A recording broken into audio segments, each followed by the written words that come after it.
করছে।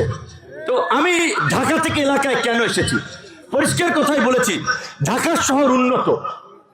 আমার মতো মানুষের ঢাকার রাস্তায় বালু একটা ইট না ফলাইলেও হইবে, স্কুল কলেজ না করলেও হইবে, কারণ ওখানে পর্যাপ্ত আছে।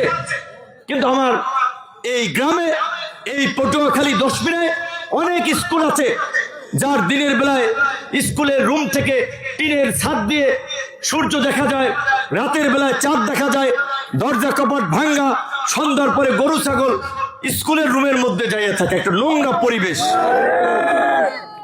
বাচ্চারা ছেলেমেয়েরা পড়াশোনা করবে একটা ভালো পরিবেশে, মনটা ভালো থাকবে, পড়াশোনায় মন বাড়বে, পরিষ্কার পরিচ্ছন্নতা ইমানের অঙ্গ। তো তাহলে আমাদের স্কুল কলেজগুলোতে এই ধরনের একটা পরিবেশ বাসা বাড়িতে তৈরি করা দরকার আছে না? তো আমি চাই এই আমাদের তরুণদের জন্য, আমার ভাই বোনদের জন্য স্কুল কলেজে কিছু অবকাঠামোগত, কিছু স্পোর্টসের সামগ্রী, ভালো একটা খেলার মাঠ তৈরি করা, মানুষ যেন চিকিৎসা পায় হসপিটালগুলোতে, মানুষের জন্য একটা কর্ম থাকে। এই দক্ষিণাঞ্চলে যে কৃষি এবং মৎস্যের যে একটা ব্যাপক সম্ভাবনা, এইটাকে যদি সরকারি পর্যায়ে সমন্বয় করা যায়, এইখানে কৃষি বেস শিল্প কলকারখানা গড়ে তোলা যায়, তাহলে আমাদের মানুষকে ওই নারায়ণগঞ্জে ছুটতে হবে না, ওই ঢাকায় ছুটতে হবে না, ওই চট্টগ্রামে ছুটতে হবে না। ইনশাল্লাহ সেই ধরনের মেগা প্ল্যান পরিকল্পনা আমাদের আছে।